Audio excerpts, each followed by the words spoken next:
the TV show One on One. What's the backstory behind that? Because I heard that you came up with the idea, but you didn't get your proper credit. So with One on One, I had the idea years ago. Um, and I told my agent about it. Uh, and I don't know the process. At that time, I'm not a writer. I don't know the process. I don't know. I just knew I had this idea, what I wanted, and that was it. So I had a couple of people who wrote scripts, were paid, but didn't go anywhere. Um, First one, they just completely just disregarded it. Second one, I got this writer, and it just wasn't what we kind of, I guess, it just didn't turn out the way I had hoped.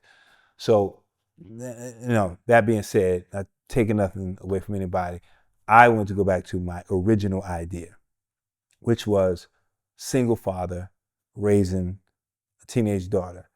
It was based off of a friend of mine from Harlem. That's what it was based off, who became a young father.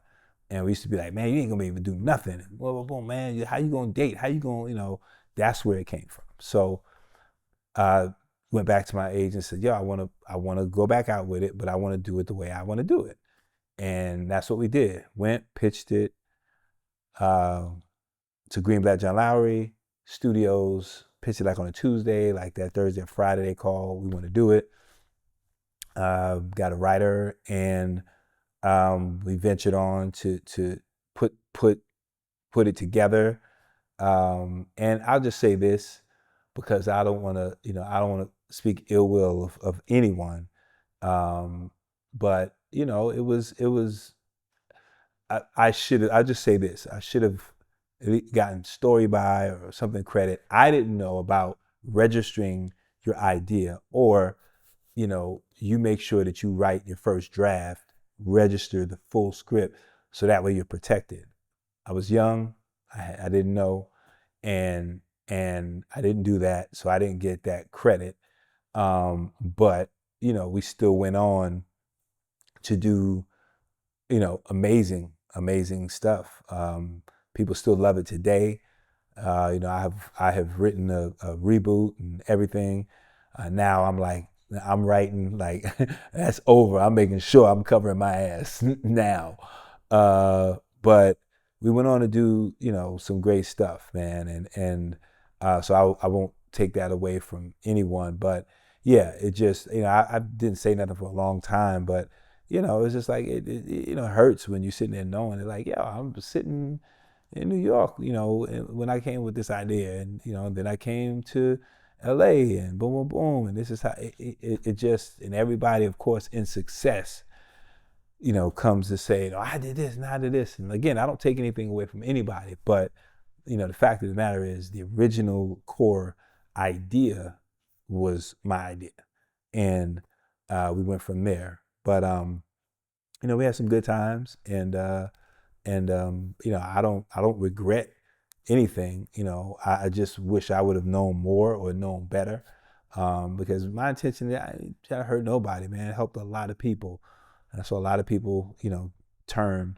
A lot of people turn when nothing else is there for you, or they can't get anything else from you. Then it's on to the next, and that's the shit that really, you got to be strong out here. You got to really be strong out here. You got to be able to, we are prone to rejection every day. That's our business, is rejection. If you're not in that 1%, if you're not up, Fox, or Chappelle, or you're not, Kevin Hart, or you got to face rejection every day. Auditions, this, you're waiting, and which is what made me say, no, I have to write, I have to learn. No matter how tedious it is, I have to learn, and I have to really, really put myself in a position where I don't have to wait for anybody. I don't have to ask anybody. My good friend, man, Chris Spencer, I always give him, flowers and love, because he was one of the dudes that told me, the only dude that told me to get back on stage and do stand up which I missed and I took a break from doing one-on-one because I have my daughter. I didn't want to be gone. And it's funny, I remember I told DL, he said, man, the hell with them kids, they be all right. Get out there and get that money. But I know he was kidding, but he was just telling me like, you got to strike while the iron is hot. So I didn't do that. So I lost a generation of people that, rocked with me doing stand-up. So, I learned, man, I learned. I learned how to write and now I just make sure that I, cover myself, man, because, it's this joint is tough.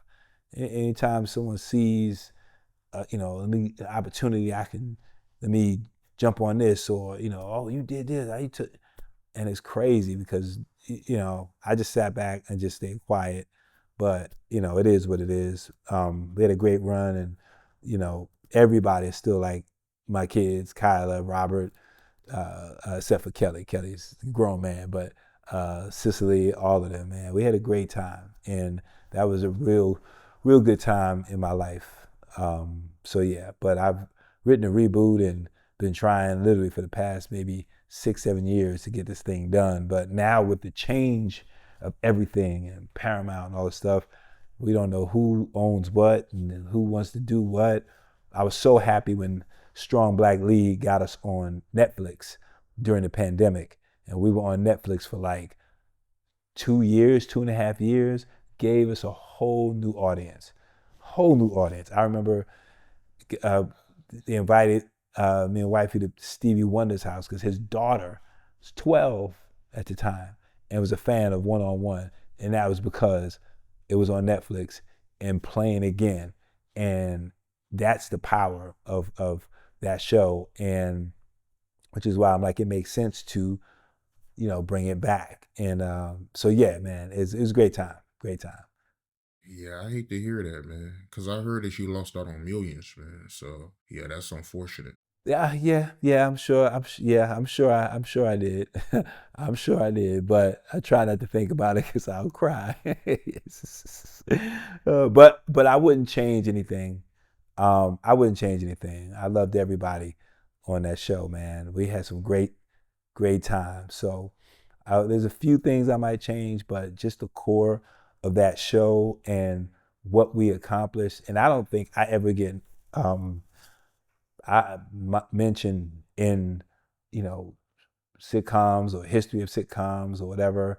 I saw it especially did, and our show wasn't even mentioned. And I'm just like, yo, we broke ground. We did some stuff, on for One-on-One. We did some stuff, and people still speak about it today.